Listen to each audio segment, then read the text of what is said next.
안녕하세요. 박순진 신부입니다. 지난 시간에는 우리 성공회가 그리고 세계 성공회가 함께 공유하고 있는 선교의 정신, 그래서 사회 구조에 대해 교회가 개입하는 이유들, 그리고 자연 피조물, 우리 환경에 대해서 또 교회가 함께하는 이유들, 이런 것들을 한번 보았습니다.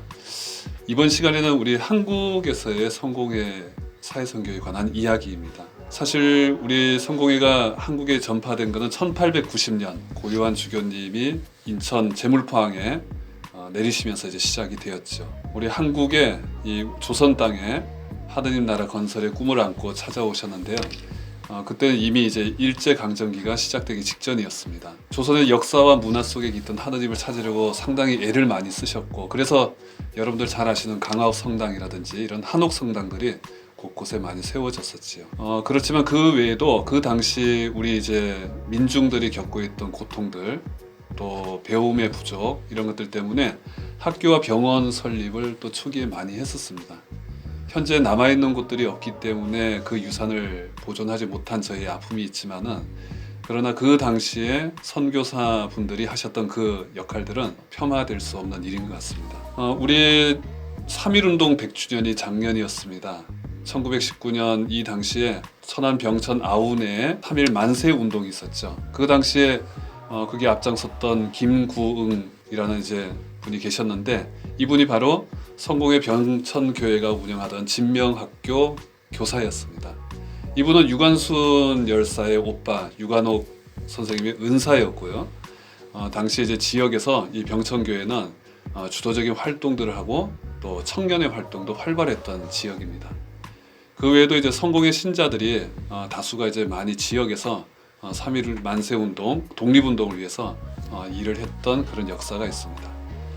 그때 당시 일본 성공회가 있었습니다. 조선 성공회가 있었다면은 일본 성공회가 있었는데, 이때 일본 성공회에서는 이미 이제 합병하기 위한 그런 과정이 있었고, 우리 한국에 있는 이 조선 성공회도 합병을 하자 하는 의견들을 냈었습니다. 그렇지만 그 당시에 계셨던 트롤로프 주교님께서는 한국인의 교회, 조선의 교회다 해서 이 부분을 일본 성공회 합병에는 또 반대하는 그런 서신들을 내시기도 하고 그랬습니다. 이처럼 우리 민족의 이제 민중들의 그런 교회가 되기 위해서 애를 쓰셨던 것이죠. 그 이후에 한국 전쟁 당시에는 많은 이제 선교사분들이 고초를 겪기도 하고 또 돌아가신 분들이 꽤 있었습니다. 한국 전쟁이 끝난 이후에 1965년도에 김요한 주교님께서 5대 교구장으로 승자를 하셨는데요.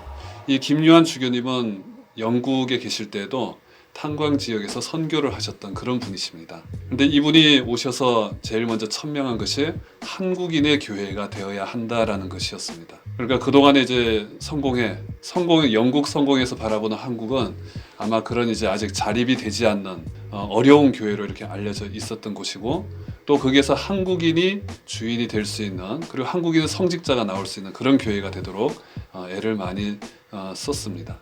그분이 바로 김요한 주교님이신데, 이 김요한 주교님은 그동안 선교 활동했던 특징을 보면은 처음 오셔서 영등포 지역의 산업 선교에 앞장서셨습니다. 그래서 영등포 산업 선교의 초대 회장도 하셨었고요.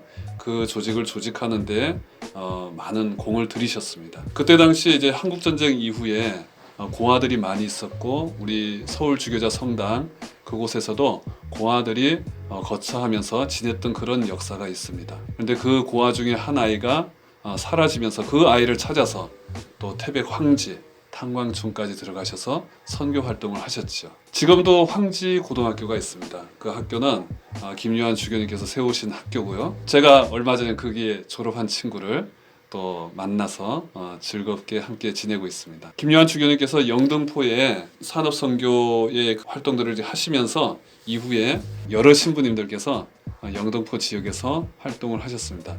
현재 성공의 영등포 교회 전신이었던 근로자 전도복지센터도 그 당시에 만들어졌습니다. 물론 유신 시절 70년대 들어서면서 여기에 일했던 안마태 신부님께서는 쫓겨서 미국으로 가시기도 하셨죠.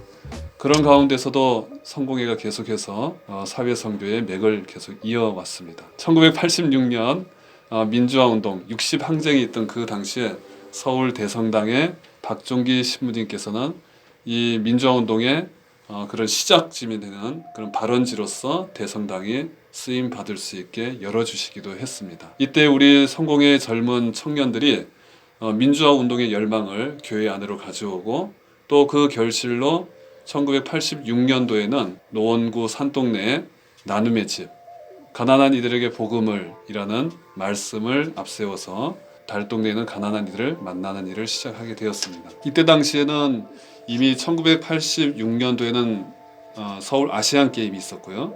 그리고 1988년에는 서울 올림픽이 있었습니다. 정부에서는 산동네를 환경 정비한다는 명목으로 재개발들을 강행을 하게 되고 이때 강제 철거가 일어나게 되죠. 힘이 없던 그 가난한 사람들이 그 강제 철거에 맞서서 위협을 당하기도 했고 내쫓기기도 했고 때로는 죽임을 당하기도 했었습니다. 노원구 산동네에서부터 첫 번째 나눔의 집이 세워지고 그 다음 88년에는 북한산 자락에 있는 삼양동에 두 번째 나눔의 집이 설립이 됩니다. 현재 서울교구에는 9개 지역의 나눔의 집이 활동을 하고 있지요. 이처럼 우리 성공회가 1890년 선교 이래로 학교, 병원, 그리고 산업선교, 민주화 운동 이렇게 계속 맥을 이어가면서 우리 교회가 가난한 민중들 그리고 고통을 받고 있는 사회 문제에 눈을 감지 않고 함께 동참하기 위한 노력들을 지금도 계속 해나가고 있습니다. 그동안 나눔의 집을 중심으로 해서 해왔던 많은 선교 활동들이 있었습니다. 앞서 말씀드린 것처럼 가난이들의 주거권을 지키기 위한 주거권 운동, 그 산동네에 살고 있던 아이들을 위한 공부방 운동, 그리고 타가소에서 아이들을 보살폈던 그런 일들도 있었습니다. IMF 직후에는 일자리 문제로 전 국가적으로 큰 어려움을 겪던 그런 시기였습니다. 경제 대란 속에서도 나눔의 집에는 실업자들을 위한 활동들을 했었고요. 그 실업자들을 위한 그런 이제 일자리를 만드는 일에 새로운 대안들을 만들어내기도 했습니다. 주민들을 위한 자활사업. 그래서 더 이상 가난한 사람들이 계속해서 누군가의 도움을 받아서 사는 것이 아니라 자기 스스로 자기 삶을 개척해 나가고 극복해 나가는 운동들을 해나가게 되었던 것이죠. 지금은 이런 일들이 각 지역에 그리고 정부가 법제화되고 하면서 이런 일들은 좀 더 이제 많은 사람들이 혜택을 보게 되었습니다. 대한성공회가 한국 사회에서 가난한 이들 또 소외된 사람들과 함께하는 교회로 우리의 정체성을 계속 지켜나갈 수 있도록 많이 노력을 하고자 합니다. 여러분들도 하느님 나라가 완성되는 그날까지 대한성공회가 그렇게 나아갈 수 있도록 함께 기도해 주시면 고맙겠습니다. 감사합니다.